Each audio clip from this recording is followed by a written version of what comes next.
Om Purnamadaha Purnamidam Purnat Purnamudachyate Purnasya Purnamadaya Purnamevavashishyate. Om Shanti Shanti Shantihi. Yo antah pravishya mama vacha imam prashuktam sanjeevayati akila shaktidaraswadamna anyamshta hastacharana shravanatvagadin pranan namo bhagavate purushaya tubhyam lasatu shrimadanandatirtendurno hrudambare yadvachaschandrika swanta santapam vinikrintati पदवाक्य प्रमाण ज्ञान प्रणम्य शिरसा गुरून् व्याकरिष्ये यथा भूतं विष्णु तत्व विनिर्णयम्. So, good morning, good evening, and good afternoon for friends who have joined us from various parts. And we've also got some new folks join us from India and the US. So, welcome to you also. I hope you'll enjoy our programs that happens every Sunday at 3 o'clock. It's a hugely interactive program. We are all here to do the satsang so that we all learn together our shastras. So from today, we are going to start this new session on Isha Upanishad. I'm quite excited about this. So let's dig in straight into the substance of it. So let's start off with Skanda Puran. Narayanam Vinishpannam Jnanam Krutayuge Sthitam Kinchit Tad Anyata Jatam Tretayam Dwapare Akhilam Gautamasya Rishehe Shapat Jnane tu Ajnanatam Katehe Sankirna Buddhayo Devaha Brahmarudra Purassaraha Sharanyam Sharanam Jagmuhu Narayanam Manamayam Tair Vignapita Karyastu Bhagavan Purushottamaha Avatirno Mahayogi Satyavatyam Parasharat Utsannan Bhagavan Vedan Ujjahara Harihi Swayam Chaturda Vyabhajate Tamshta Chaturvimshitaja Punaha Shatada Cha Ekada Chaiva Tataiva Cha Sahasrada Krishno Dvadashadada Chaika Punastasyartha Viddaye Chakara Brahma Sutrani Yesham Sutratva Manjasa. So says the Skanda Purana, which gives us the overview of what was happening at the end of Dwapara Yuga when much of the Vedas was lost. And Narayana takes the avatar as Vedavyasa, comes down on earth and saves whatever Vedas that is left. So that is what Veda Vyasa did. As you know, we all know Ananta Vai Vedaha. We know that Vedas are infinite, but over the eons, much of the Vedas have been lost. So at the end of Dwapara Yuga, Veda Vyasa comes down to earth to save humanity and also to save the knowledge. So he compiles the Vedas. And as you know, he compiled the existing Vedas and he gave it to 4 of his Sishyas, Paila, Vaishampayana, Jaimini, and Sumantu. Okay. So these exalted rishis of the Vedic times, Paila, Vaishampayana, Jaimini, and Sumantu, they take up that portion of the Vedas and they start preserving it down the generations from family to families, and that becomes the Upashake of the various Vedas. Okay, so this is the bird's eye view of what happens to Veda. So Paila looks after the Rig Veda, Vaishampayana initially to the Yajur Veda, Jaimini to Sama Veda, and Sumantu to Atharvana Veda. I'll come to what happened to the details of Yajur Veda a little bit later, but we will just go to the next line here. So the Rig Veda has about 10,000 verses, Yajush about 2,000 verses, Sama about 1,800 verses, and Atharva about 6,000 verses.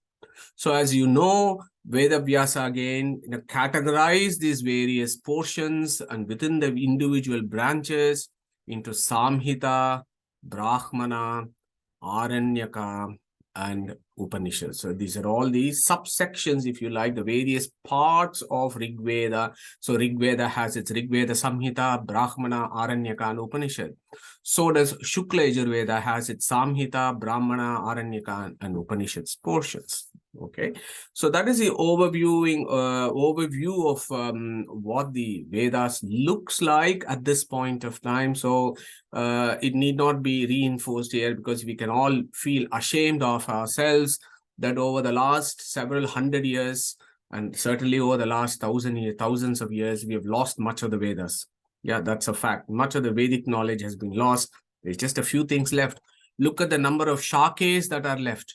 In Rig Veda, possibly just 3 out of 24. Okay. And in Yajur Shake, about 3 to 6.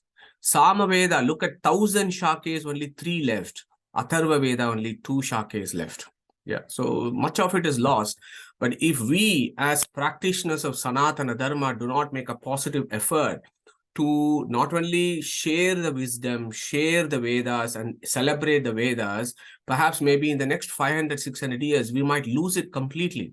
So the responsibility of preserving and celebrating the Vedas really rests upon us. Why? Because Vedas are the only source of knowing about the supreme knowledge. Pippala, the Shruti, as you know, said, Na indriyani, na anumanam, vedahi eva enam vedayanti tasmat ahuhu Vedaha. Only through the Vedas you can know the Bhagavanta, not from other means. Na avedavin manutetam idam brahman bruhantam sarvan anubhum atmanam samparaye. If you do not know the Vedas, there is no chance for you to attain salvation. So says the Taittiriya Brahmana. And of course, our Yama in Kataka Upanishad categorically declared, Sarve Vedaha Yatpadam Amananti, Tapamsi Sarvani cha Yadvadanti, Yadichanto Brahmacharyam Charanti, Tatte Padam Sangrahena Bravimi Om Ityetatu. And we have dealt with this in all its glories. Yama said, he is known he's known in all the Vedas, and he can be known only through the Vedas.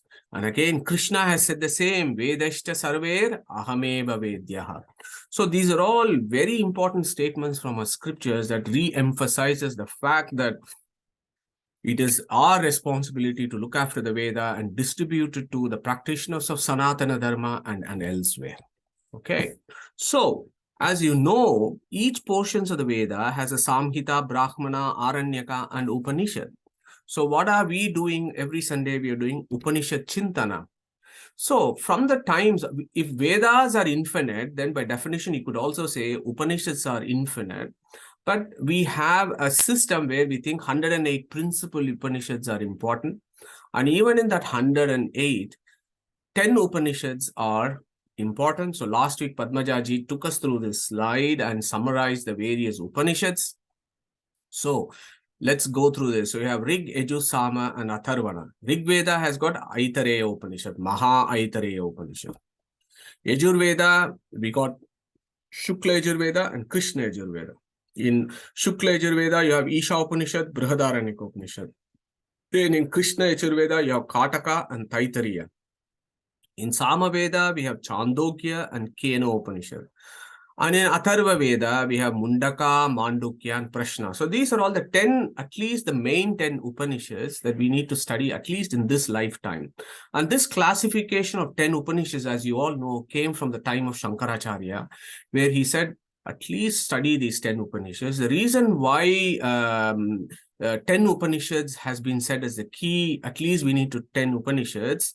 Maybe I'll break this here for a minute. Anybody wants to answer this question? Why 10 Upanishads? Why not 2 or 3? Why not 12 or 14? Why did Shankaracharya said 10 Upanishads is an absolute minimum requirement for us to study the Vedas? Who wants to take this up? They basically cover all 4 Vedas. Okay, thank you. Was that Jagdish ji or Prahalad? Sorry. Prahalad. Thank you, Prahalad ji. Yes. So, yeah, as Prahalad ji mentioned, these 10 Upanishads, they cover, number one, all the 4 Vedas. But also what is important is the key points of the Vedic Shastra, the key points of philosophy, the Vedic philosophy, are covered in all these 10 Upanishads. So if you go through the 10 Upanishads, then you can be reassured that you have gone through and you have understood and you have learned the key tenets of Vedic philosophy that are covered in all these 10 Upanishads. And that's the reason why Shankaracharya, for example, he said at least study the 10 Upanishads. And since then, at least in Vedanta Darshana, it has become quite important that we study the 10 Upanishads. So what have we done over the last 3 years? So we started off with Mandukya Upanishad, then we did Chandogya Upanishad, and more recently we have done Katha Upanishad. So because we have done Atharva, Sama, and Krishna Yajurveda, we said let's do Shukla Yajurveda, and we are going to start Isha Upanishad from today. Okay, so let us look at where does Isha Upanishad actually fits in the grand scheme of the Vedas. Okay, so this is important. So when we do any studies of the Upanishads, there are various things that we need to do. The first one, of course, is Rishi, Devata, and Chandas. So without celebrating the Rishi who saw these mantras and the Devata, who is the primary deity who is being worshipped here, and what is the meter in which Isha Upanishad has been rendered or seen by Kanva Rishi. So these are all very important points for us. So Rishi, Devata, and Chandas. So we need to spend some time to understand the Rishi, Devata, and Chandas for Isha Upanishad. And also when we do that, there are some really fascinating, history behind this. There is some really amazing facts and figures that we will be discussing within the next 25-30 minutes or the next 25-30 minutes to understand the background to Isha Upanishad. So hopefully that will capture your imagination. So as I said, Vedas, Vedavyasa, Krishna Dvaipayana, Badarayana, as he is called, he compiled the Vedas. Okay. So he gave Vaishampayana that portion of the Veda called the Yajurs. So Vaishampayana was the first Rishi who took that portion of the Vedas, called as the Yajur Veda, to preserve it and then pass down to his disciples and the families. Then, of course, our Puranas tell us that one of the students of Vaishampayana was Yagnavalkya, the great Yagnavalkya, one of the most celebrated Vedic rishis is Yagnavalkya. So he was a student of Vaishampayana. So he was studying under Vaishampayana's supervision, but eventually the student and guru have some misunderstanding, and Yagnavalkya then says, you know what, I'm just going to break off and then I'm going to do my own stuff. So Yagnavalkya, then he takes up that portion of the Veda, which becomes what is called as the Shukla Yajurveda, and Vaishampayana and his disciples and family, they start looking after just that portion of the Yajurveda, which we call as Krishna Yajurveda. Okay, so when you look at the Shukla Yajurveda, which was preserved by Yagnavalkya and his disciples and families, so Shukla Yajurveda from Yagnavalkya had 15. It had 15 branches. Originally, it had 15 branches, and each branch looked after a portion of the Shukla Yajurveda. Okay, the very first branch or Shake or Upashake as we call it of Shukla Yajurveda is called the Kanva Shake. The second one is called Madhyandina Shake. Okay, so you can Google it and read about the various Shakes. But in philosophical discussions, Kanva Shake and Madhyandina Shake of Shukla Yajurveda comes quite regularly. So here we are focused on the Kanva Shake.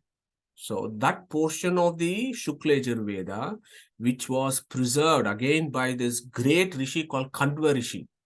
Okay? So that portion became known as Kanva Shake. Okay? So that is the first point we need to understand.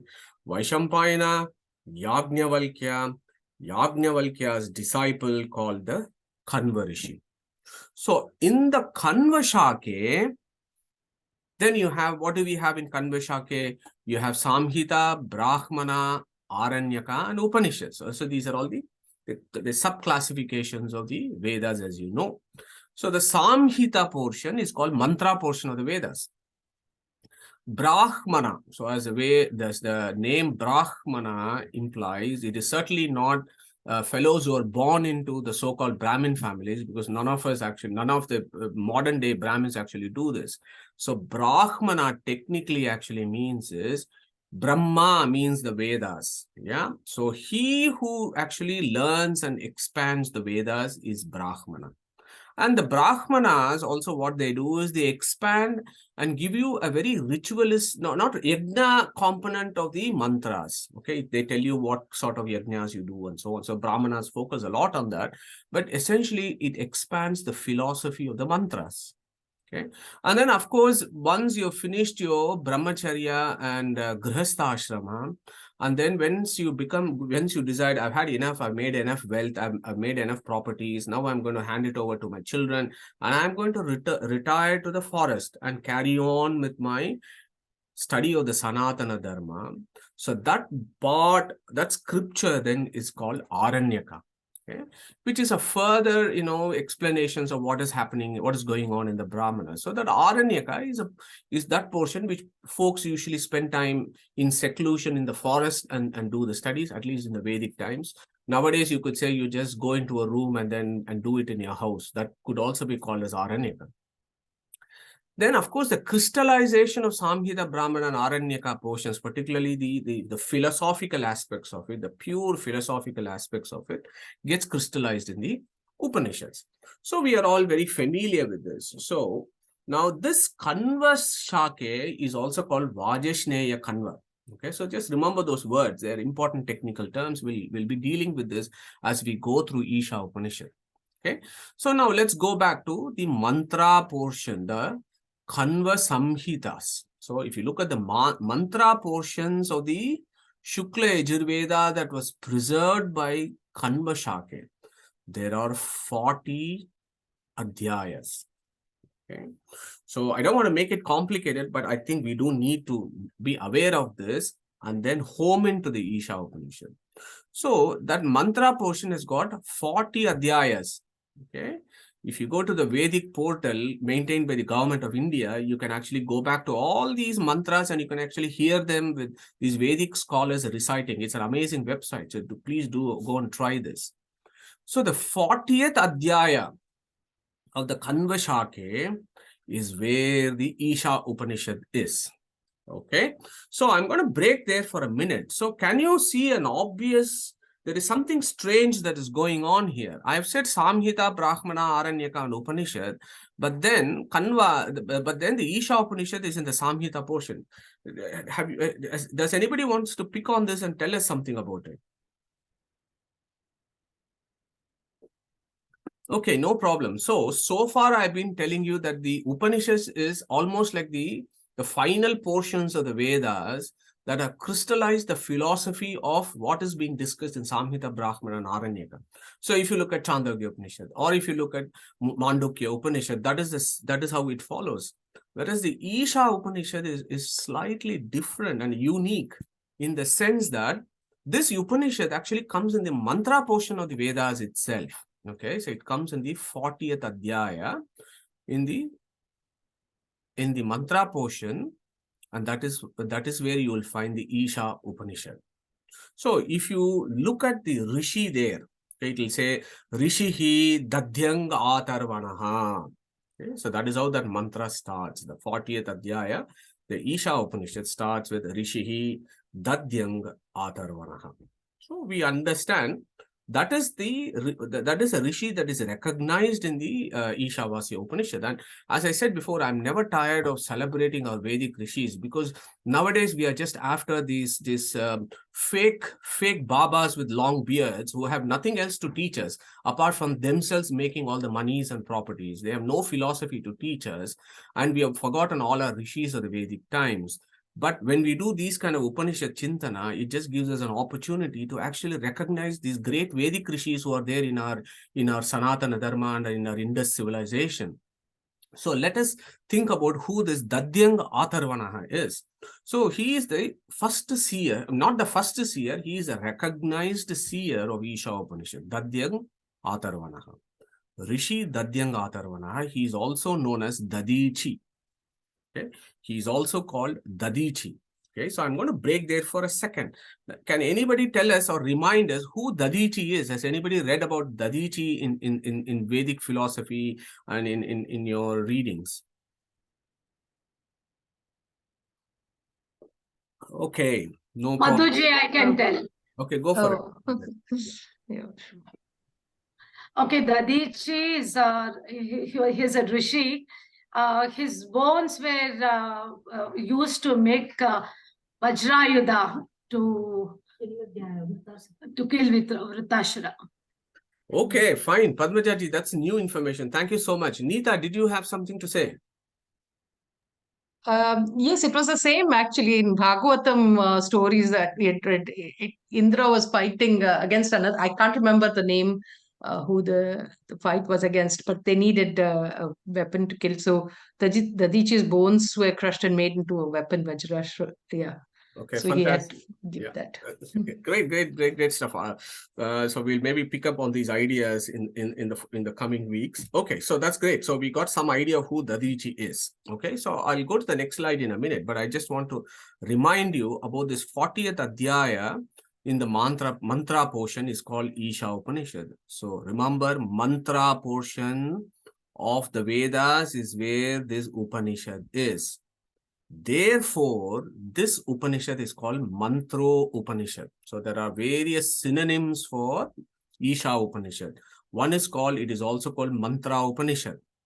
Because mantra and samhita are synonyms, it is also called Samhito Upanishad. Okay. Now, because Kanva Rishi preserved this portion of the Vedas, it is also called Kanva Upanishad. Kanvo Upanishad. Then, of course, we commonly know this as Isha Upanishad or Ishavasya Upanishad. So I'll explain to you why it is called Isha Upanishad. There must be a reason, right? Why it is called Isha Upanishad. So we'll discuss this in the subsequent slides. So hold on to that idea. So this Upanishad is called Isha Upanishad, Ishavasya Upanishad, Kanvo Upanishad, Mantro Upanishad, Samhito Upanishad. And more interestingly, it is also called Yagniya Mantro Upanishad. Okay, so everything has, I mean, as you know, in Vedic studies, nothing is, a name is not there just because it has to be there. It has got a background, it's got a history and so on. So to understand why it is called Yagniya Mantro Upanishad, we should also know about Dadichi, who he is. And today we have learned something about Dadichi and his bones. So I'll give you some extra information about who Dadichi is. Okay. So before we actually talk about who Dadichi himself is in the Vedic times, we need to be aware of the Vedic time scales. Yeah, as you know, our Vedic time scales, time is very cyclical in Vedic philosophy, right? So I've got the figure on the left, and we are all very familiar because over the last 3-4 years, we have just dealt with this at some great detail about the various yugas and manvantaras and kalpa and so on. Because we need to remind ourselves of this. Then we will understand where Dadichi comes and so on. So anybody wants to take on this one? Or shall I just pick one of our friends here to tell us about all the yugas, how do they fit into Manvantara, and how do they fit into Dinakalpa of Chaturmukha, and also the lifespan of Brahma called Brahmakalpa. How does it fit in? So who wants to take this up?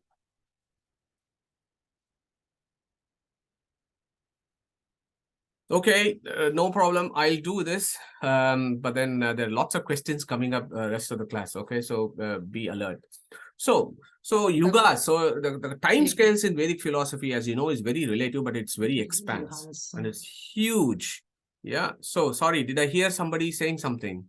Is it Deval or?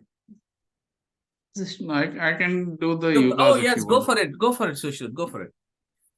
Okay, so there are 4 yugas: Satya Yuga, Treta Yuga, Dwapar Yuga, and Kali Yuga. So currently we are in Kali Yuga, and each yuga is twice of the size of the. So Kali Yuga is 1, Dwapar Yuga is 2, Treta Yuga is 4, and Satya Yuga is 8. So 8 times of Kali Yuga. So together, all the 4 yugas are called one Divya Yuga. So in one Manvantara, there are 71 Divya Yugas. And then there are totally 14 Manvantaras in one day of Brahma. That is called a Dinakalpa. Thank you, Sushil. Yeah, beautiful. So just a couple of small... So it's a couple of few small corrections. So as you said, Kali Yuga is 432,000 years. Times 2 is Dwapara Yuga. Times 3 is Treta Yuga. And Satya is times 4, not 8. So I just wanted to make that correction. It's time 4 of Kali Yuga is the Satya Yuga. Then, of course, you have the 4 yugas. Then 70 to 71 Divya Yugas make 1 Manvantara, and 14 Manvantaras and 15 Sandhyas. So these are gaps between the various Manvantaras.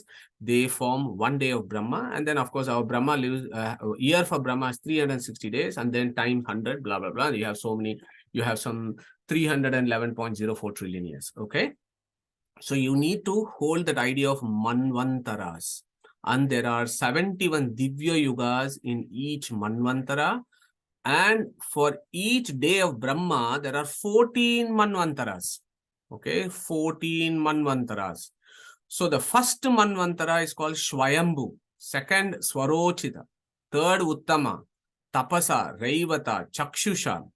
We are in the 7th Manvantara called Vaivasvata Manvantara, just to remind you. So in Vaivasva Manvantara, we are there. Now, as you know, 71 Divya Yugas have to happen for this Vaivasvata Manvantara's lifespan. But currently, we are in the 28th Divya Yuga. Okay, so we are in the 28th Divya Yuga. And as Shushrut mentioned, currently we are in the early portions of Kali Yuga. So that is where the grand scheme is here. Okay, so we are in Vaivasvata Manvantara. The very first is Svayambu Manvantara. Okay, so I did a little bit of calculation before today's presentation. So Svayambu Manu's Manvantara happened 2 billion years ago. Okay, I'll come to that idea a little bit later. So 8th is Suvarna, then Daksha Suvarni, Brahma Suvarni, Dharma Suvarni, Rudra Suvarni, Deva Suvarni, and Indra Suvarni. So these are the 14 Manvantaras. We are in the 7th. And the very first is called Svayambu. And the Svayambu Manvantara, our Vedas tell us, our scriptures tell us, was actually happened about 2 billion years ago. That's pretty far away. That's so long ago. So this is an interesting idea of Vedic philosophy, because from what Shushrut has told us, we know that there is a cyclical universe and there is a cyclical time, and there is also this concept of cyclical knowledge and cyclical civilizations. So every Manvantara, when there is a Sandhya, when there is a bit of a partial devastation, our Vedic philosophy tells us that it is not only the devastation or the destruction of this earth, for example, but it is also all the knowledge, all the civilization that was there at that point. And then when the next Manvantara happens, everything has to start all over again. So we lose all the knowledge with every Manvantara, then we start knowledge, then we start civilization, and then we start having satsans through internet and everything else. So this is what is happening. So the Vedic view here is that Svayambhu Manvantara happened 2 billion years ago. So I just want to, I was also looking at some scientific views on this. We are told that Earth formed 4.5 billion years ago, and that life began 3.7 billion years ago, and that humans evolved 4 million years ago, and that there is evidence of human civilization from archaeological finds about 100,000 years ago. Okay, so you can either take it as a matter of fact, or if you are like me, always view scientific evidence with a critical lens, because the evidence and the hypothesis and the evidence and the conclusions are all based on the evidence. And the evidence, if it is a poor evidence, then your conclusion is very bad. So you need to take all this with a pinch of salt, but we will give it to our scientific friends that they do have a view about this vast expanse of the universe, Earth 4.5 billion years ago, and so on. So we'll give them some brownie points from that perspective. But here is where this idea is about humans. Maybe there was civilization 2 billion years ago. But if you want to believe, and if you want to take our Shastras as a matter of fact, then with these, every Sandhyas between Manvantaras, civilizations are lost, mankind is gone, all life forms are gone, knowledge is gone, civilization is gone, and in the next Manvantara, everything starts all over again. So if you take that view, I'm not skeptical, and I'm not surprised as to what is going on in Isha Upanishad, because that is where I want to lead you to, as to how this links into Isha Upanishad.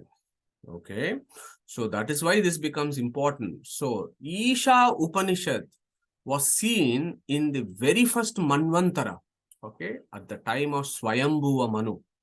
Okay? 2 billion years ago, it says. Okay? Svayambu Manu. Okay, so I'll give you some genealogy of Svayambu Manu so that will let you know where Dadichi is. Okay, Svayambu Manu's wife is called Shatarupa. They had 3 children: Devahuti, Prasuti, and Akuti. Okay, so this is quite an interesting couple because they had 3 children, and their grandchildren, they're pretty well accomplished. Why do I say that? So Devahuti has got 10 children. Devahuti marries a rishi called Kardama. Yeah, again, one of the great Vedic rishis of Swayambhuva Manvantara. So they have 10 children, 1 son and 9 daughters. 9 daughters, the last daughter's name is called Shanti. She marries a rishi called Atharvan, and they have a son called Dadichi. Okay, so that is where the genealogy of who this Dadichi rishi is. And that is why when we read the 40th Adhyaya of the Kanva Samhita, it says, Rishihi Dadyanga Atharvanaha. He is called Atharvanaha because he is the son of Atharvana Rishi. Okay, Dadichi Atharvanaha, whose mother is Shanti, whose grandmother is Devahuti, and great-grandfather is Swayambhuva Manu. Okay, so that is our Rishi Dadichi here. Now, the same Swayambhuva Manu has another daughter called Akuti. Now, Akuti has got 1 son and 1 daughter, okay? And the son is called Yagna. So, Akuti's son is called Yagna, whereas Devahuti's son is called Kapila. So, here is a quick quiz. Who are these chaps? Have you heard of Kapila and Yagna in Puranas and elsewhere? Anybody heard of these names? Yagna is Vishnu's avatar. Kapila is also Narayana's avatar. Yeah, brilliant. So they are just a very lucky couple because they have 2 their grandchildren. Both of them are avatars of Narayana, says our Puranas and scriptures. Yagna Namaka Paramatma and Kapila Namaka Paramatma. So there are lots of literature on Kapila's teaching. Yeah, so they're all amazing teachings of Kapila. Yeah, so Yagna and Kapila are avatars of Yagna. Okay. Now, Yagna, remember Yagna. Can I ask a question, please? Yes, Sheilaji, yeah. Is it the same Kapila who did the Sankhya Yoga, or is it different? Entirely different, Sheilaji. So they're different chaps. Yeah, thank you. So now, so where were we? Yes, so Yagna and Kapila. Now there is another Yagna who is Indra's son. Okay, that Indra, our one of our great, the master of the sense organs, right? He's got 2 sons. 1 son is called Yagna. So here is another quiz for us as a revision. So what is the second son of Indra called, and what do these 2 fellows do? Yeah. Madu, they are the Abhimani devatas of feet. Jayanta, is it Jayanta, the other son of Jayanta and yeah, Yagna and Jayanta or Shambhu. Yeah, so they got various names. So Yagna and Jayanta. So one is the right leg and the other one is left leg. And apparently they operate in unison. When one goes to the friend, the other stays back, and the other one goes to the friend, the other stays back. There's very interesting stories on that in Purana. So yes, thank you, Sheilaji and Suresh.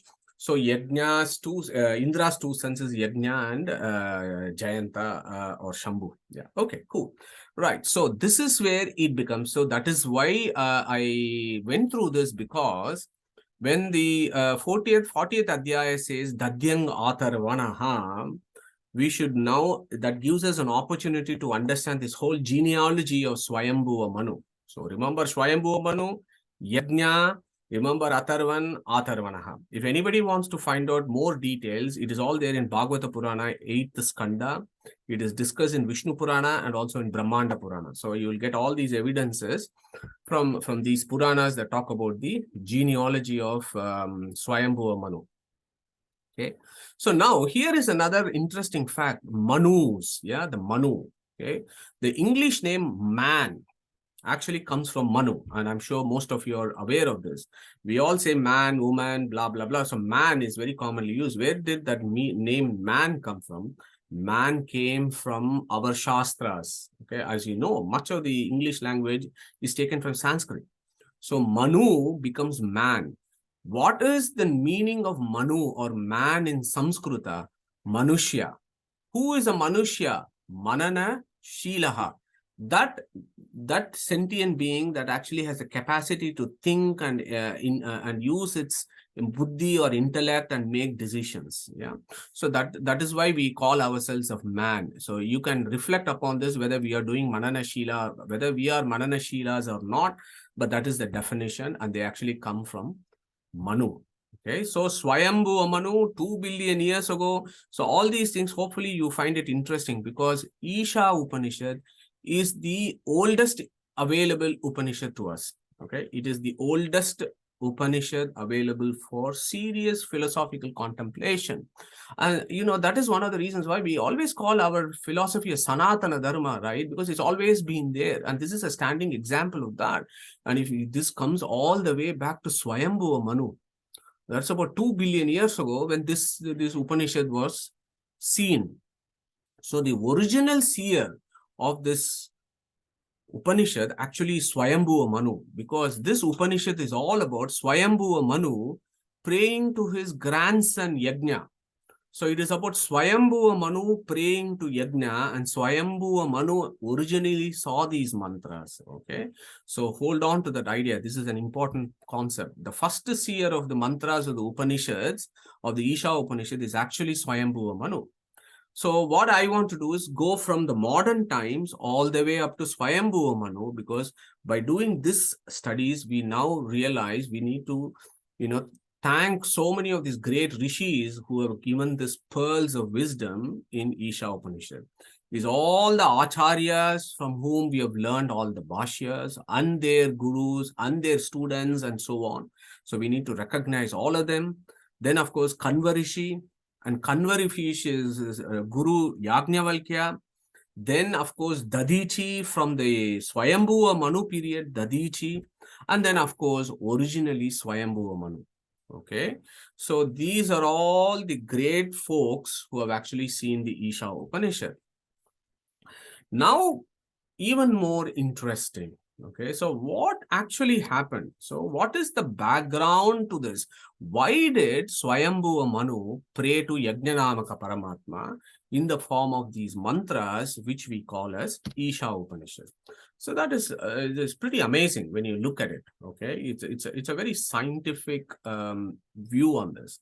So I picked up this article from 2019 from Scientific American that talks about Earth's orbital shifts that may have triggered ancient global warming.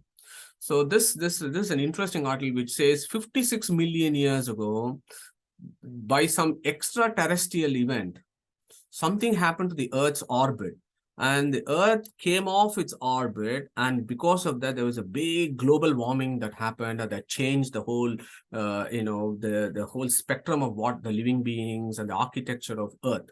So that check that article out, Scientific American. It's very interesting. Earth's orbital shifts. Okay. The reason why I say that is, we all know we are the third rock from the sun, right? So we are the third planet.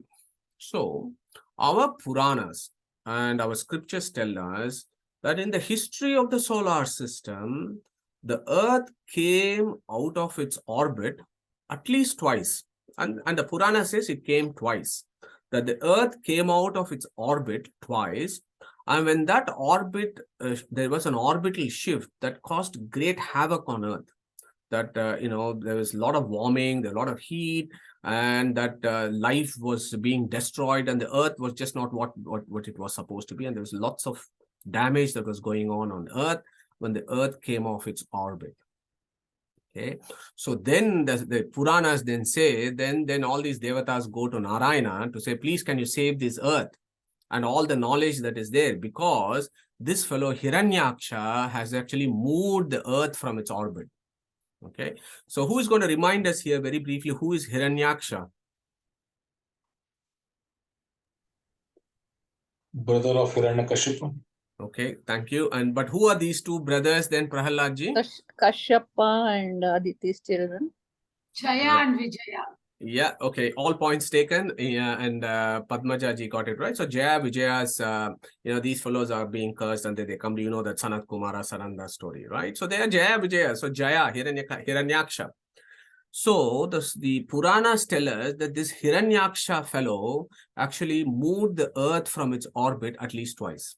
And then when did this happen? And the Puranas tell us this earth coming off its orbit happened twice.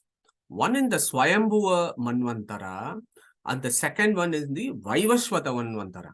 Right? Vaivashvata Manvantara is the current Manvantara. So, I don't know. Well, if you take this 56 million years ago and there is this particular investigation, archaeological investigation, you could argue, so this is what they're talking about. This orbit, Earth that has come out of this orbit in this Vaivasvata Manvantara. But our Purana says that this actually happened twice. One is Svayambu Manvantara and the second one in the Vaivasvata Manvantara. And who did this? And the Purana says there was this demon called Hiranyaksha. And you all know these background. Can I ask a question? That means these asuras, they appear again and again? Yeah, it absolutely, Shilaji. Like all of us, they all appear asuras and they are all sentient beings. But I thought after their 3 lives, they went back to Vishnu. So they're no, well, this is you're. But when that means when Vishnu wants to come to this earth, they can always come back. Yes, of course. Isn't Yeah, it? everything is cyclical, right? Vishnu's avatar it's not happening just once, and it's happening in cycles anyway. So so coming back to this, so in Svayambu Manvantara, so let's now focus just on the Svayambu Manvantara because we are talking about Isha Upanishad, right?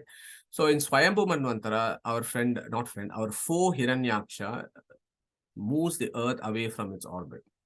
If you trust the Scientific American article, maybe in the Svayambu Manvantara also there was a Scientific American article at this point of time talking about the orbit coming out and global warming.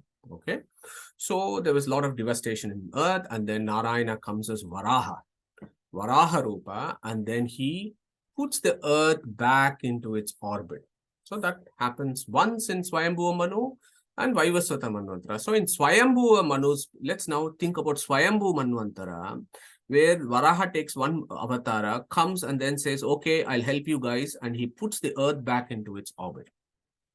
So when I read this, clearly, of course, there are some profound scientific truths here, because all our Puranas show earth as round, and this Varaha actually holding this round earth. So we always know that earth was round. No, but our philosophy never ever considers that this earth was flat. That may be a view of certain other philosophies, but in Sanatana Dharma, we've always considered earth as round, and that earth revolved around the sun. And because this revolution around the sun, or what we call as orbit, was moved, this avatara took place. And we've done this before, that it is the gravitational forces that keep the earth in orbit. And we know, as you know, we've discussed Aryabhatta and so on. So these are all these are side informations, but I hope you'll find interesting. So the key idea there is this happened in Swayambhuva Manvantara, where Varaha comes and puts the earth back. So when that happened, what happened, apparently our Purana, as I said, Bhagavata Purana, Vishnu Purana, and Brahmanda Purana talk about this. So at that point, all these Asuras, they decided, okay, we cannot destroy the earth because this Varaha comes and saves it. Why don't we directly go and destroy the Svayambhu Manu himself, who is in charge of the whole, Bhuloka. So he is the one who is in charge of all this. He is the first man, and from him descend all the species on earth. So if we can't take the earth out of the orbit, why don't we just go and go after this chap itself? And why don't we just go and destroy him? So that is where the background is. Okay, Asuras. Okay, all these demons, you can read about who the demons are, what happened, and so on in Puranas. So they then go and try to attack our Svayambhuva Manu. Okay, so that is the background to Isha Upanishad. So when Svayambhuva Manu is being attacked by the Asuras, then Svayambhuva Manu goes to his grandson, who is who is Yagnanamaka Paramatma himself, who is Akuti's son, as we did in the last slide. And he goes to Yagnanamaka Paramatma, who is the first rank in the Vedic pantheon. So Svayambu Manu is no smaller person. He is actually quite an exalted soul. He is a 10th rank in the Vedic pantheon. If you look at if you look at the Taratamya of Vedic pantheon, he is quite exalted. But he goes to Yagnanamaka and he prays to him to save him. Okay, so that is the background. So I had to go through all this so that we get this, fully, lodged in our brains with regards to where is this Isha Upanishad placed. So that takes us to the Devata of this Upanishad. So the Devata of this Upanishad is Yagnanamaka Paramatma, who is the grandson of Svayambu Manu, who is the original seer of the Isha Upanishad. Okay, because he is the one who recites these mantras for protection from the asuras. Okay, and there is another level of philosophy for us, and I'll come to that in the next section as to how do we apply this. Okay, so now in Purusha Shukta you have the very last verse, isn't it? Yagnena yagnam ayajanta devaha tani dharmani pratamanyasam tehanakam mahimanaha Sachanta yatra purve sadhyaha santi devaha. So look at that yagnena. That yagna there can be the sacrifice, but that yagna also means Yagnanamaka Paramatma, who is Purushottama, who is the Purusha who is celebrated in the Purusha Shukta. So that is how you make the link as to who the yagna in Isha Upanishad is and who is the yagna that is being celebrated in the Rig Veda. Okay, so that is the Devata. Then you have the chandas, right? The chandas, the meters, they are very important when you do Upanishads. So for this Upanishad, you have two chandas, primarily Anushtup chandas and Trishtup chandas also. Anushtup, we have done this before, 32 syllables. Trishtup, 44 syllables. So when we do this Upanishads, if it is interesting and useful for us, we will look at various chandas, but that is for higher level Vedic scholars, and that is not our scope here to look at each chandas and what is going on here. But just to complete, because we are doing we are also thinking about devatas and so on, who are the Abhimani devatas and so on. I just wanted to remind you that the Abhimani for Anushtup chandas is Rohini, and the Abhimani for Trishtup chandas is Sachi. So who is going to tell us who are these consorts of? Who is Rohini and who is Sachi?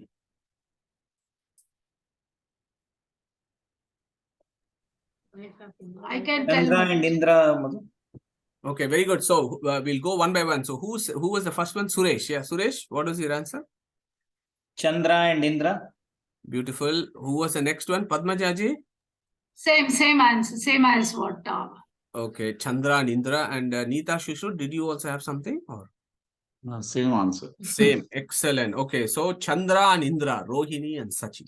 Okay, brilliant. So that is the background of Isha Upanishad. Okay, then of course, before you start the Upanishad recitation, you have to think about the Shanti mantra, isn't it? So this Shanti mantra for Isha Upanishad is this wonderful mantra. Anybody wants to recite this, please? Who wants to recite this mantra? Is Harish there? Because he was very interested to know about this mantra and its meanings. Harish. Yeah, Madhu, I can recite. I'm actually driving, but I'll recite.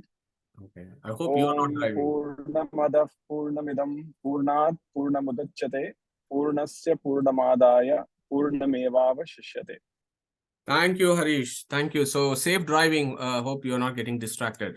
Yeah. Okay. So this is the Shanti mantra of Shukla Yajur. So anytime you recite any Upanishad of Shukla Yajur, you have to recite this Shanti mantra.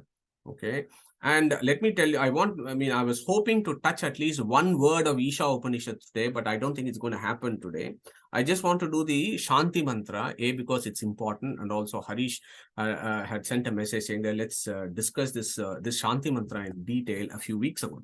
So what I'll do is the next 10-15 minutes, I'll give you an overview of what this mantra actually is. Okay, there are various ways of looking at it and the various folks who look at it. But for me and for the way I have learned this is about Vedas only talk about the greatness of the Supreme. Yeah, it doesn't talk about anything else. Yeah, it is Sarva Shabda Vachyata of Narayana or Vishnu. or Brahman or Krishna. Yeah. So every Shanti mantra also should primarily be discussing only about the Supreme Being and nothing else. So that is the view, that is the fundamental view here. So if you accept that idea, then this Purnamadaha Purnamidam Purnat Purnamudachyate Purnasya Purnamadaya Purnameva Avashishyate will open up in an entirely different way, and I hope I'll be able to impress upon you as to what is it that I'm talking about. So the very first word I want to focus today is Purna. Look at how many times Purna has come in this mantra. So 1, 2, 3, 4, 5, 6, 7 times in this mantra, the word Purna has come. So for us to understand what that Purna is, we need to invest some time and actually understand the philosophy of this. And this is where the greatness of Vedic Rishis and our Sanatana Dharma really is, because this is Vedic philosophy in mathematics. And again, in this forum, we've discussed so many times how numbers numbers gives particular philosophies in our Shastras. Okay, so for this Shanti mantra, it is fully maths. And I'll be able to impress upon you in a few minutes. Why do I say that? So you may remember in Katha Upanishad, last week when we did the workshop, the second vara was, Nachiketa said, can you teach me about this Agni, by knowing which I'll go to moksha. Okay, Swarga, moksha, they're all the same in that aspect. Okay, so what did our friend Yama say? Lokadi magnim tamuvacha tasmai ya ishtakaha yavatirva yatava. And then we discussed that it was about when you do yagna. So yagna, pinda and kala. Right? In the yagna, he said you have to use 360 bricks. And your body is also a kunda which has 360 bones. So using your 360 bones inside where there is this Vaishwanara or Agni, or in the 300 bricks yagna, you have to do this sacrifice of the Supreme 360 days. Okay, Kala, Pinda and Kunda. So that was the view. Yeah, Ya Ishtakaha, Yavatirva, Yatava. So we understood at that point, 360 is an important number in Vedic philosophy. Yeah. And the question is, why is 360 so important for the Vedic Rishis? And there is no surprise, because 360 stands for 360 degrees. 360 degrees means one full circle, complete. So this is one full circle. It is not a semicircle. It is one full circle, complete circle. A full circle, 360. It gives you an idea of Purna, complete circle or full. And for the Vedic Rishis, completeness or Purna is synonymous with infinity. Something that is infinite, that is full in all aspects, time, space, gunas, and so on. And of course, that is why we call our Supreme Lord as Brahman, right? So 360 degrees. So that idea comes from Katha Upanishad that we discussed last time. So hold on to this 360. So this is a full circle. So when I write the full circle without all these lines and degrees, what does it look like? It looks like a zero, isn't it? It looks like one full circle. Circle actually looks like a zero. Okay? And our Vedic Rishis spoke about this and they said this is Shunya. Okay, so this Purna, this entity called the Purna, is actually Shunya. Okay, who is Purna? Who is infinite? We know this Brahman is Purna, this Brahman is infinite. Okay, so then what happened? This is where I think Sudarshan also picked this up some time ago. So we have this avatar of Vishnu called Buddha. Okay, the Vishnu's avatar is Buddha. And in Buddha's philosophy, Shunya is a very important thing. Okay, so Acharya Madhva in Mahabharata Tatparya Nirnaya actually takes this point. And he says that the Vishnu's avatara, whom we call as Buddha, his philosophy of Shunyatva was for the, his philosophy of Shunya was actually for all the exalted Devatas. It is for the Devatas' contemplation of the infinite in all its infinite aspects. So this is a very high level philosophy for the Devatas to worship this Vishnu himself as Shunya. And of course, the followers of Buddhas, they have made a different kind of interpretation, and they have taken this Shunya as an absolute zero. So that is where the difference is, as how the Tatparya Nirnaya thinks about the Shunya as Purna, because this is a 360-degree circle. And just because we are in that aspect, I just wanted to remind you, what does Shunya actually means? Why did I say Shunya means Vishnu, not some zero entity? Because it's etymological. Shu is equals, Sham equals bliss. Shu plus Na means no bliss. That is samsarins like us. So the ones that have Sham are the muktas. They are in the moksha. Shu Na are the ones like us in samsarins. Who looks after or controls these two types of entities? Ya, Niyamaka or Yapayati. Who is the controller of this? He is called Shunaya Shunya, or our inner controller. So for a theistic Vedantic philosophy, we have no issues about who Shunya is. Shunya is Vishnu, who is Gunapurna, but some folks think Shunya is an absolute zero, which is nothingness. So I hope you're able to appreciate the different perspectives as to how people, the different routes that people can take. But the fundamental issue there is 360 equals Purna equals complete circle equals full equals infinity. Okay. Hold on to that thought. This is where the Vedic philosophy of in mathematics comes in. So this can either be infinity, or if you want to take even zero, I don't mind. Keep it as zero. Now do a little bit of maths here. 0 plus 0 is 0. 0 minus 0 is 0. 0 times 0 is 0. 0 divided by 0 is 0. Okay. All maths, I don't like maths. I'm very bad in maths. But I know people that this is basic equations. Similarly for infinity. Infinity plus infinity equals infinity. Infinity minus infinity equals infinity. Infinity times infinity is infinity. Infinity divided by infinity is infinity. Okay. In fact, we all know the man who knew infinity. Who is going to give me, this is a quiz. Who is known as the man who knew infinity? Any guess? Is it Ramanujan? Srinivas Ramanujan? Brilliant, Sureshji. Thank you very much. So he was known as a man who knew infinity, and you know that Namakkal, the Devata used to come and give all these wisdoms through his tongue, and we've done all this before. So when you look at the maths, infinity, whatever you do with infinity, only infinity remains. There is your clue as to what this Shanti mantra actually talks about when it says Om Purnamadaha Purnamidam and so on. So here is another scriptural evidence as to what this Purna means. So when you do Gayatri Vyahriti, what do we say? Bhu Bhuvaha Suvaha. Go back to those sections about Bhu. It not just means this Mrityuloka or Bhuloka. Bhu has got such exalted Vedic meanings. So Panini, our grammarian, he actually in his Vyakarana tells us what Bhu is. And he says, Bhu, Bahau, Bahuhu, Purnatayamiti. Purnatayamiti. Okay. Bhu means Purna. How does that come? Bhuma means Purna.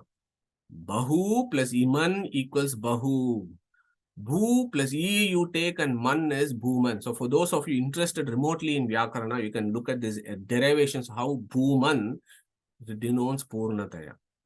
In Chandogya Upanishad, there is a very famous verse, Yo vai bhuma tatsukam na alpe sukamasti. The bliss is only in the bhuma or the purnatva. Okay, it's an amazing verse where Sanat Kumara teaches Narada. Okay, check that out. And of course, our founding father Vedavyasa has actually taken this Chandogya Upanishad as a Vishayavakya in his Bhumadikaranam. Om Bhuma Samprasadat Adi Upadeshad. Okay. So Bhu is Bhuma is Purna equals Ananta. So when we call Narayana as Ananta, we are actually saying Purna or Bhuma or Bhus. These are all the ideas that should come to our mind. Okay. So now coming back to this verse. So if you have all these in the background and think about maths, now you will understand what is it that this mantra is actually telling us when it says Purnam Adaha. Adaha means what? That. So the Mula Rupa of Narayana, Adaha Purna. Okay, I hope that makes sense. Now, Purnam Idam. Idam means what? This in front of me. What is in, so we are thinking about, so let's think about Svayambu Manu. And when Svayambu Manu is thinking, he is thinking about these mantras, who is in front of Svayambu Manu? Yajnanamaka Paramatma. Okay. Purnam Idam. So by Upalakshana, we have to understand that this Idam means all the Vyuha forms of the Lord, Avatara forms, Amsha forms, Avesha forms, Vibhuti forms, Bhagavan, Paramatma, all these things become Idam. Yeah. Purnam Idam. Okay. The Mula Rupa of Narayana is Purna. The Avatara, Vyuha, and all other, you are Antaryamin. I forgot to say that. You are Antaryami Rupa. Rupam Rupam Pratirupo Babuvaha Tadasya Rupam Pratichakshanaya. In each soul there is an Antaryami Rupa of Bhagavanta. That Rupa. And when we did Mandukya Upanishad, we did Prajna, Tejasa, and Vaishva forms that control the 3 states of consciousness. And there we did the sutra, right, where Veda Vyasa sorted this out. Because there was a question there, are these 3 forms of Lord different or not? Because they are positioned in 3 different stations. So are they different or not? For that, Veda Vyasa settles that point saying, Na sthanatopi parasya ubayalingam sarvatrahi. Saying that Vishwa, Tejas and Prajna form are absolutely the same and identical with all these. Okay. So when you say Purnam Idam, you need to be thinking about all these Vyuha forms, Avatara forms, Antaryami, your Tejasa, Prajna, Turiya forms, everything else is Idam. Okay. Purnam Adaha, Purnam Idam. Now see the beauty. Purnat Purnam Udachyate. So from the full, from the infinite, Mula Rupa of Paramatma, Udachyate proceeds Avatara Rupas that are also Purnam. Okay. Purnasya Purnam Adaya. So from this Purna, from the infinity, an infinite form of an infinite comes out, but because some infinite has come out of the infinite, it is not that it is lost, because even if you subtract, Adaya means subtract, even if you subtract, Purnameva Avashishyate means remains. Okay. So this is the fundamental meaning of Purnamadaha, Purnamidam, Purnat, Purnam Udachyate, Purnasya, Purnamadaya, Purnameva Avashishyate. Okay. There are some folks who take this Idam as the world in front of us. Okay. That is problematic because world is not infinite and world is not complete. World is not perfect. And we all know this is Ashwata. Yeah, this is Jagat, Gacchati iti Jagat. It is Ashwata, it constantly changing and so on. So we have done all that. So this world is not Purna. Okay, so whoever thinks this world is Purna, they will have to explain to us what is their context, what is their concept of Purna. World is not Purna. Purna is only Bhagavan Vishnu, Swatantro Bhagavan Vishnu, he alone is Purna, all others are Apurna. Okay, so that is a basic mistake that some folks have done of actually taking Idam is also Purna. No, Bhagavanta only is Purna, all others are not. Number 1. Number 2, if you take this world as Purna, then the question there is, in that case, is the world real or unreal? If the world is real and Purna, then it is of the same level as Bhagavanta. Okay. And if the world is Purna but is unreal, that doesn't make sense. You cannot have an unreal Purna. Okay. So these are all the philosophical discussions for those interested in those areas.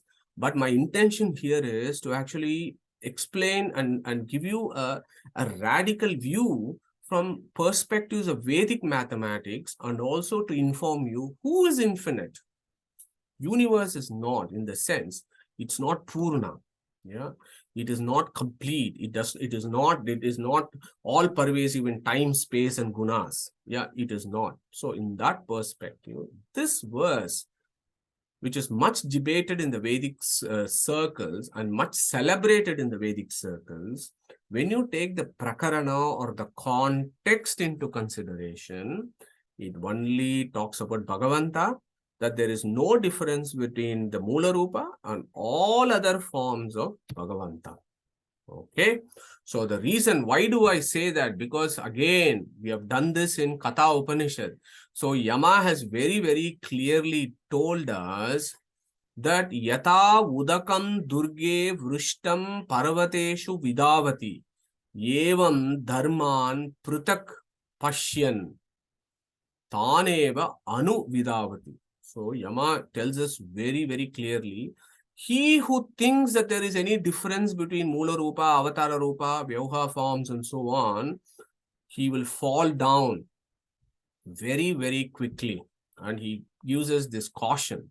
And we need to take what Yama has said along with the Shanti mantra of Shukla Yajur to then understand also what is it that the Chandogya Upanishad is saying. Sadeva Somya Idamagra Asid Ekam Yeva Advitiyam. So there it means he is independent. There is no internal difference between him and his qualities and all his avatara rupas. And there is nobody who is similar to him. There is nobody who is superior to him. So that is the meaning of Chandogya Upanishad. So when you take all these into consideration, then Om Shanti Shanti Shantihi, as we finish it, makes sense. Because what is Om? Akara, Ukara, Makara. So, and these three are the three forms of the Lord, which we have discussed in Mandukya Upanishad. And when we say Shantihi, we know it is bliss and knowledge. Sha means bliss, E means knowledge, Anta means the end. That is the infinite bliss. Who has the infinite bliss? Whose bliss is Purna? It is Bhagavanta's bliss, which is Purna. And it is said 3 times here because that supreme who is Purna is all pervasive in Bhurbhuva Suvaha, in past, present, and future, in Rig, Yajur, Sama, and his Jnanananda Maya is also infinite. So when we understand this, we will attain our state of fullness and bliss. Okay, so that is the view of the Shukla Yajur Shanti mantra. Okay, so now I don't know, maybe we have 3 to 5 minutes and I'll try and finish just this introduction. I wanted to touch Ishavasya, but looks like God is not letting us touch Ishavasya today, but maybe we'll do it next week. But this is the overview of this. Yeah. So Ishavasya, now after the Shanti mantra, we are coming to the Ishavasya Upanishad. It's got 18 mantras. It's a very short Upanishad, but it's a very esoteric Upanishad. You need to dwell a lot of time understanding the words. Just skimming the surface we will not be able to extract the sweetness of these mantras. We just need to spend a lot of time thinking about individual words here. What do they mean? What is the philosophy? Okay, so 18. No surprises there. So I'm just going to close today's with a quiz about 18. Yeah, we have done this 18 a million times. And not surprisingly, Isha Upanishad, which is one of the most important Upanishads for our Chintana, has got 18 verses. So my first question is, which Upanishads talk about these numbers in detail? So who wants to answer that? And also explain what is 1 to 15, who is 16, who is 17, and who is 18? Please. Shat Prashna Upanishad.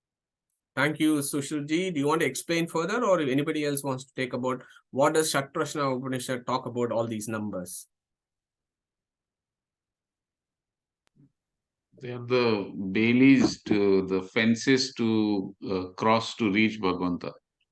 Okay, so fine, excellent. The fences. They will go for it.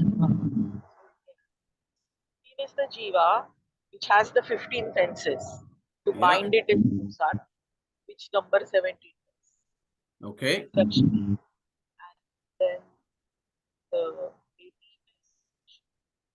is. Okay, I think your signal is a little bit patchy, but I think I got the gist of it. So what Deval and Sushit have said is absolutely right.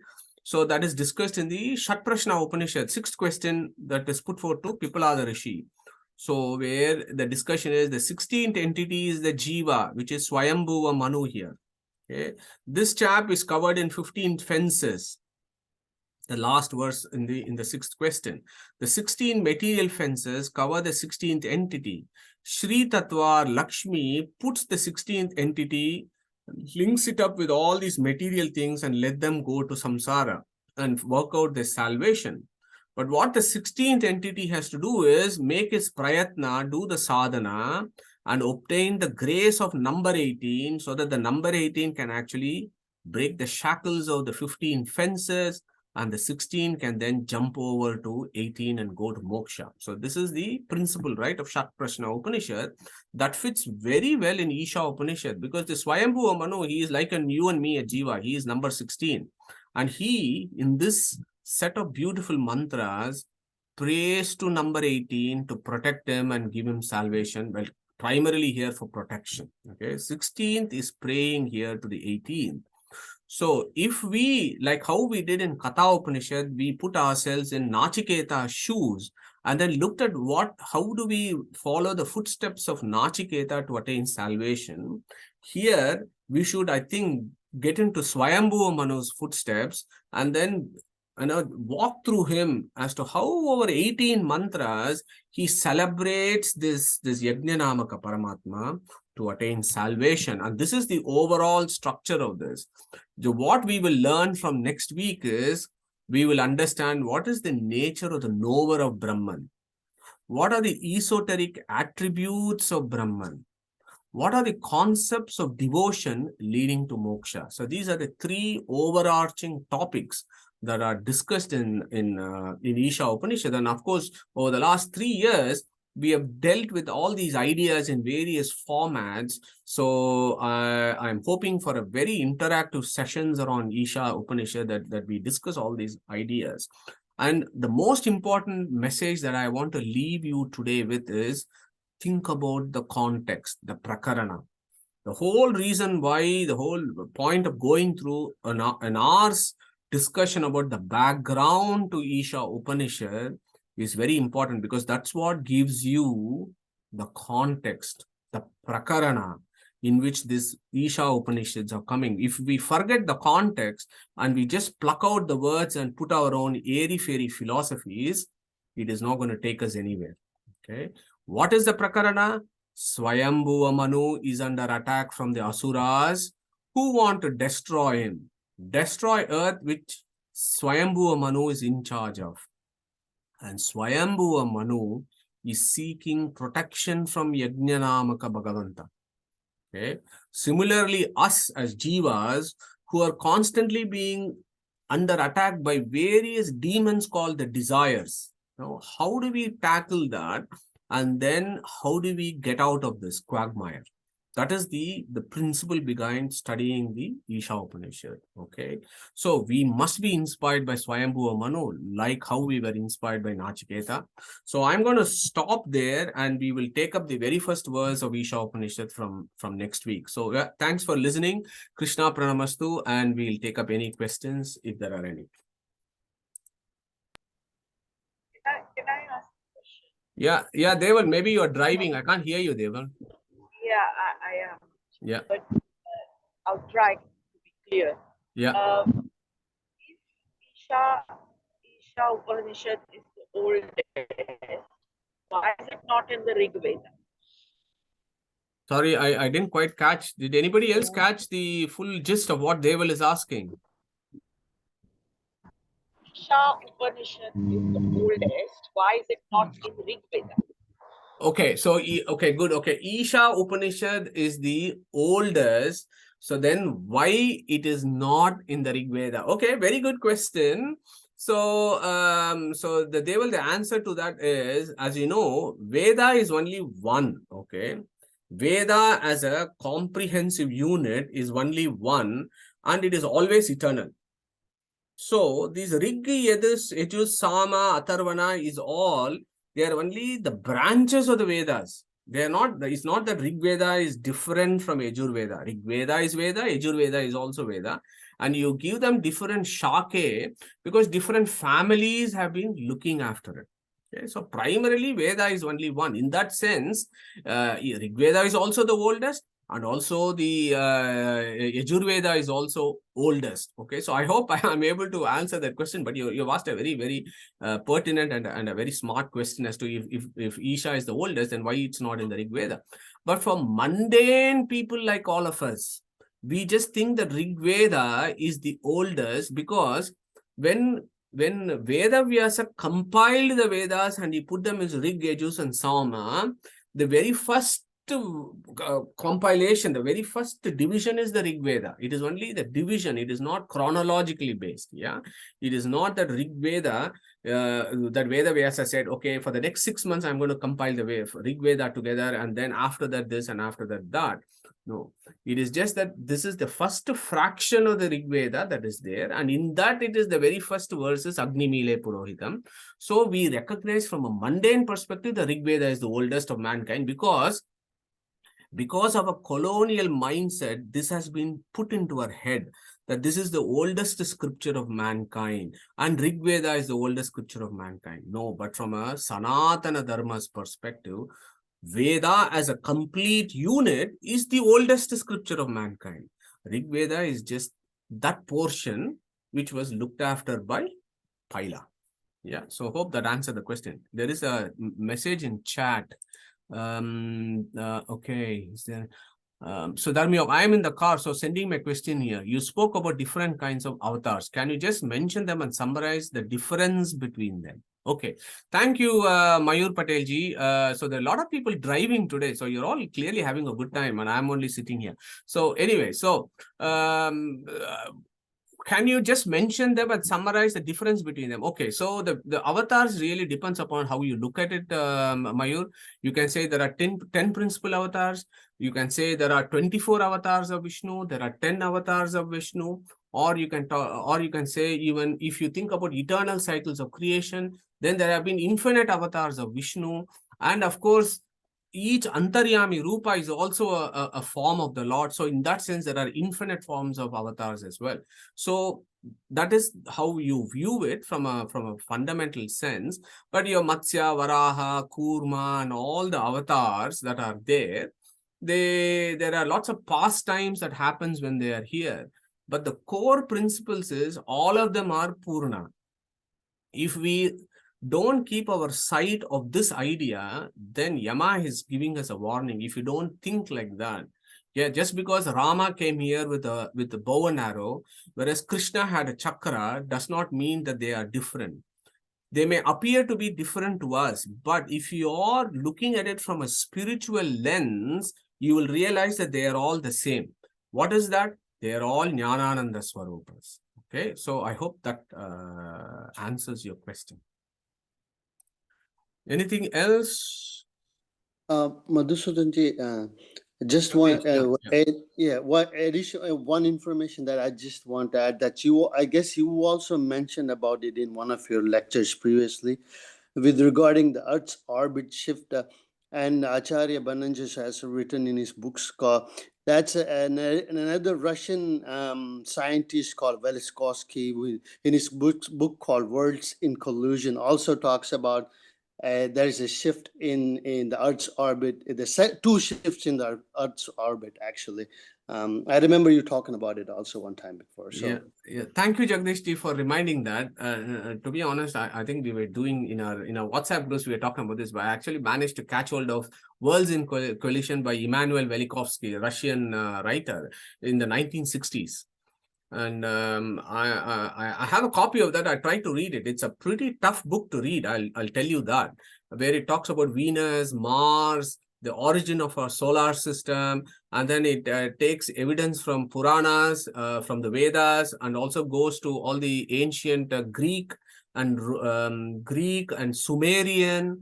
All those their own Puranas, and then it tries to comes up with a story. So it's really, really interesting. So I think Bananji crystallized it for us. When you actually go into that book, it's actually incredibly complicated. It's a fat book. It's this book, this thick, that goes through what happened to Venus, what happened to Mars, what happened to Earth, and so on. So I haven't read that book, but I'm trying to read the book and understand it, but I'm finding it incredibly difficult to understand it. But I mean, Bannaji recommends that, so I would suggest that we all do and have a go at it. Suresh, have you read this? Sorry, Madhuji, Suresh has just gone out. So No worries. Okay, no worries. Okay, fine. Excellent. So, thanks, Jagdish, anyway, for that interesting twist. Okay. Is there any other questions? No other comment on the system. So if we have no other questions, can we just close today's session? I know Harish is driving, so I'm going to ask Shushruth to take us through Omkara, please.